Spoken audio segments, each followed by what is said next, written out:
दोस्तों स्वागत है आपका बिहार न्यूज में। दोस्तों मैं हूं फिरदौस गनी और आप देख रहे हैं केडीवी लाइव। दोस्तों आज की बिहार की टॉप न्यूज लेकर आए हैं आपके लिए। दोस्तों वीडियो स्टार्ट करने से पहले आपसे एक रिक्वेस्ट है, अगर आप नए आए इस चैनल पर तो चैनल को सब्सक्राइब करके बेल आइकन को भी प्रेस कर दीजिए और साथ में वीडियो को लाइक कीजिए, अपने दोस्तों के साथ शेयर भी कीजिए। तो चलिए दोस्तों स्टार्ट करते हैं आज का न्यूज।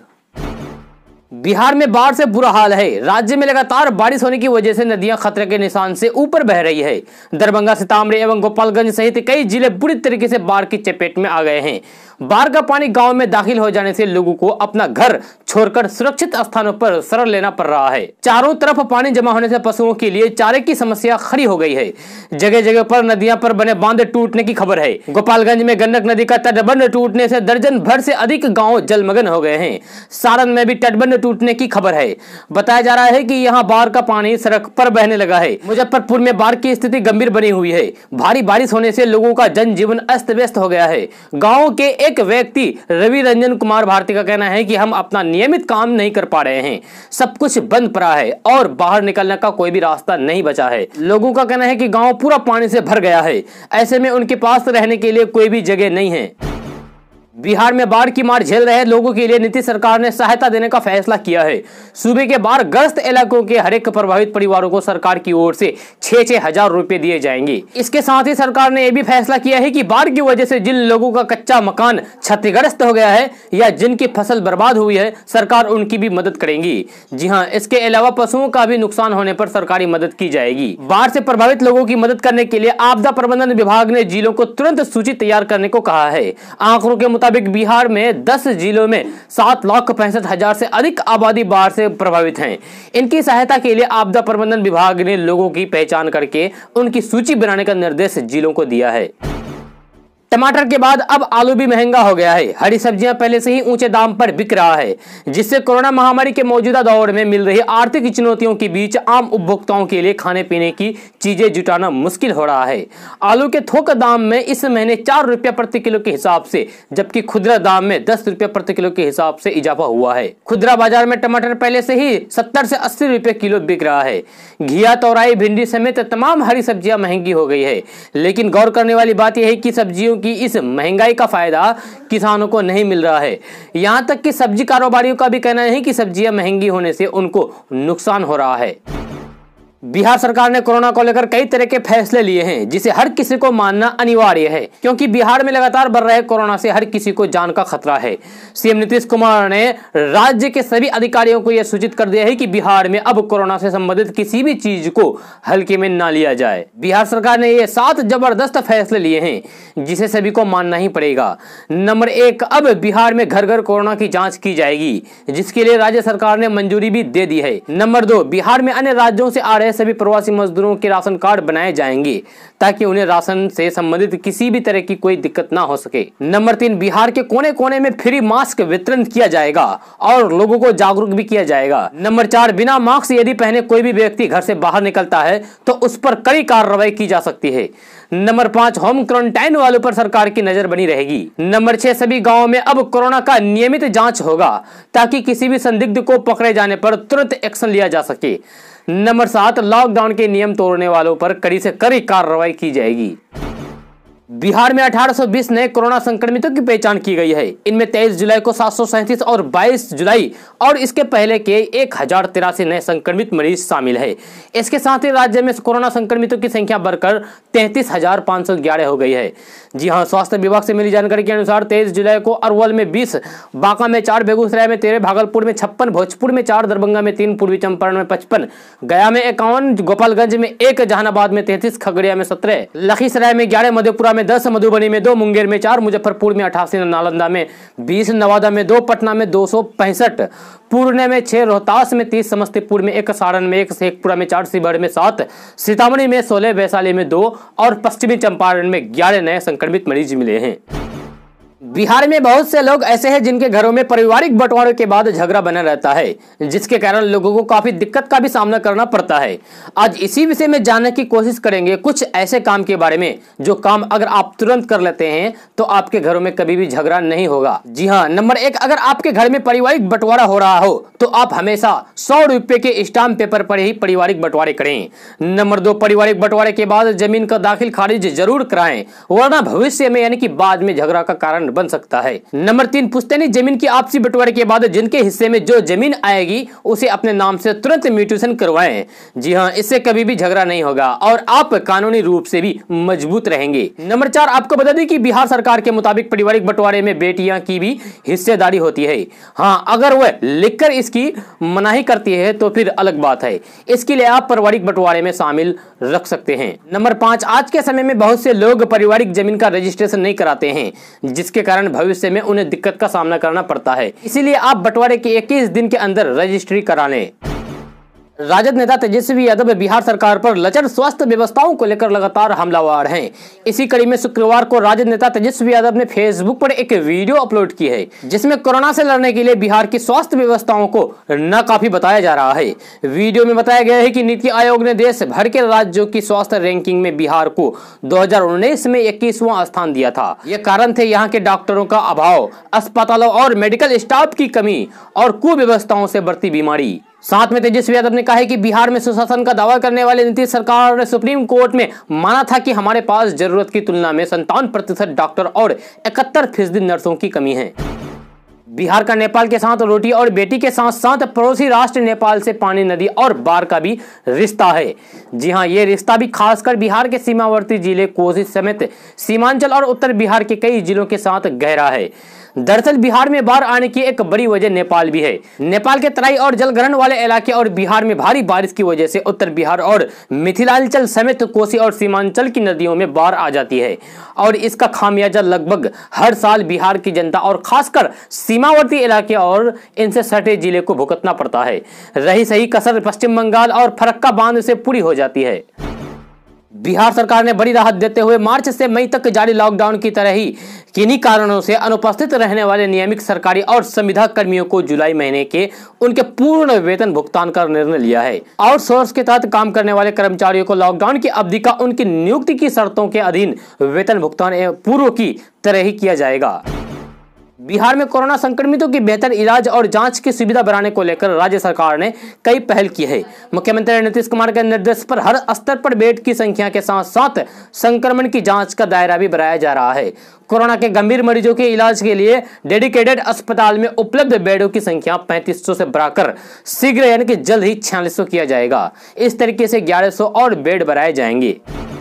जदयू नेता अजय आलोक ने नेता प्रतिपक्ष तेजस्वी यादव पर अब तक का सबसे बड़ा हमला बोला है। उन्होंने कहा है कि तेजू बाबा भले ही अपने दामन पर लगे दागों को मिटाने के लिए रिन साबुन भी रगड़ ले, पर दाग किसी कीमत पर नहीं मिटने वाला।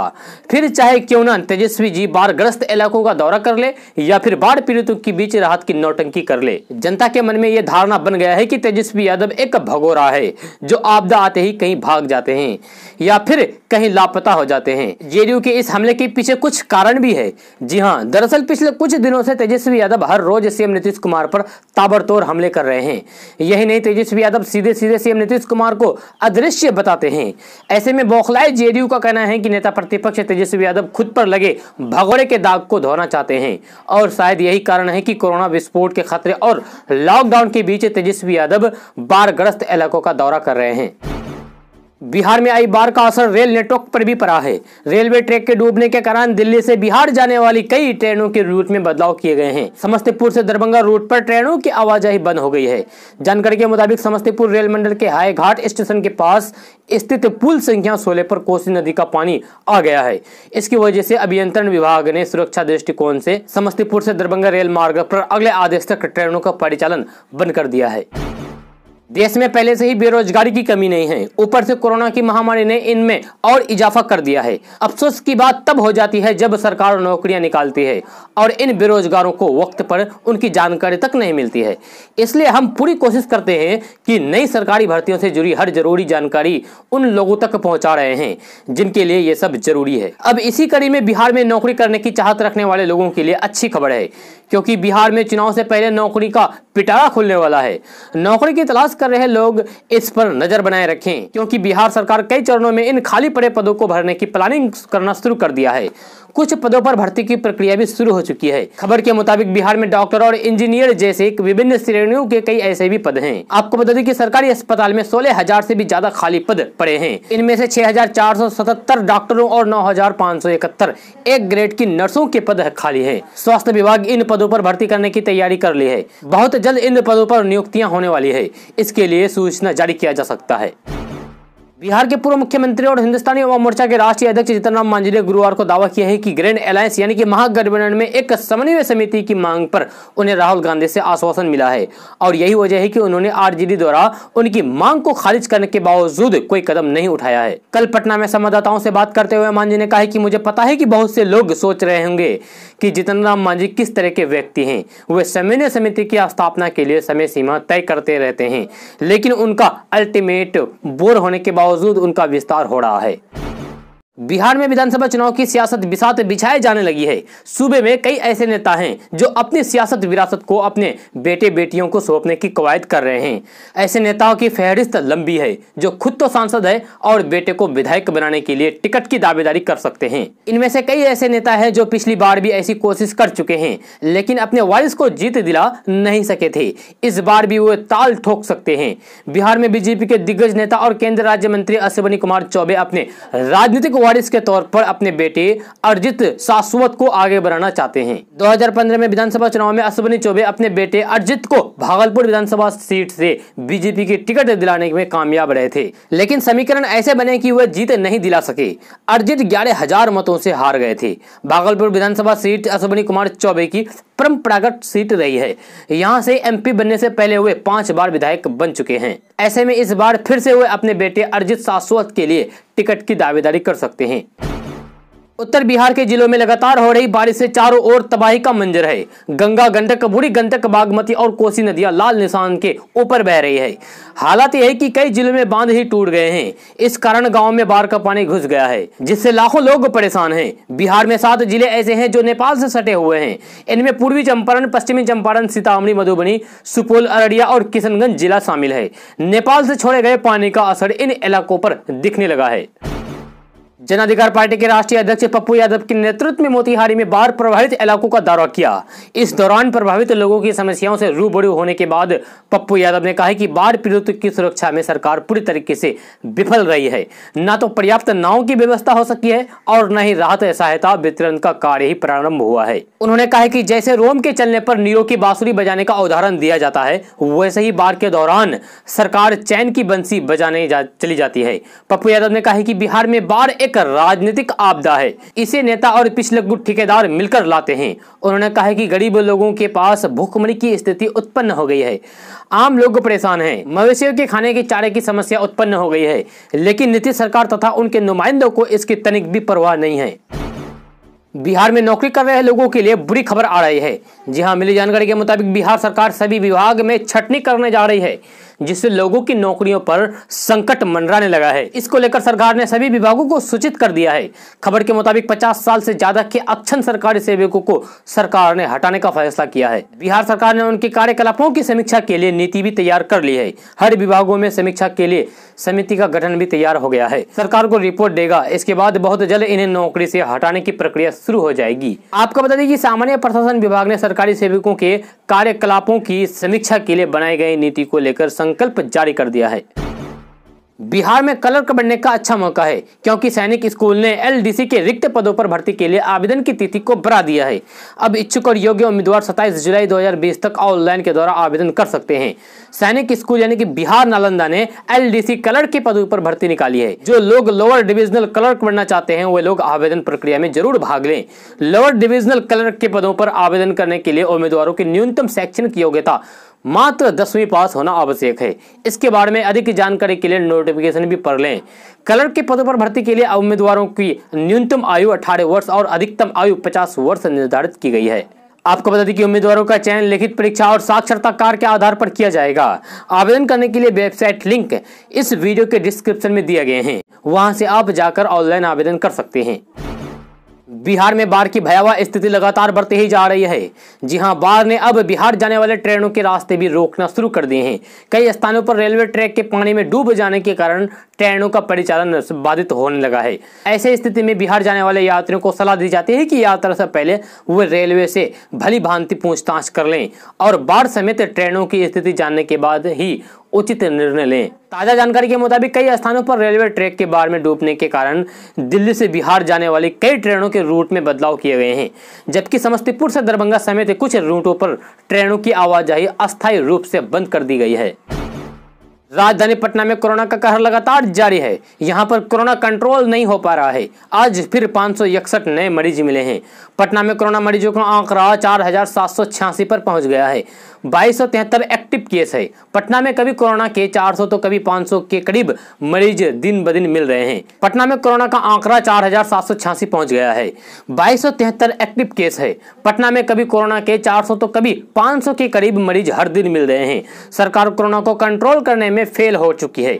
लॉकडाउन के बाद भी संक्रमण तेजी से बढ़ रहा है। सड़कों पर लॉकडाउन को कड़ाई से पालन कराने वाले बिहार पुलिस के जवान नहीं दिखते हैं। पटना के करीब 500 से अधिक जवान संक्रमित हो चुके हैं। कई थानों के थानेदार और दारोगा खुद होम क्वारंटाइन में हैं।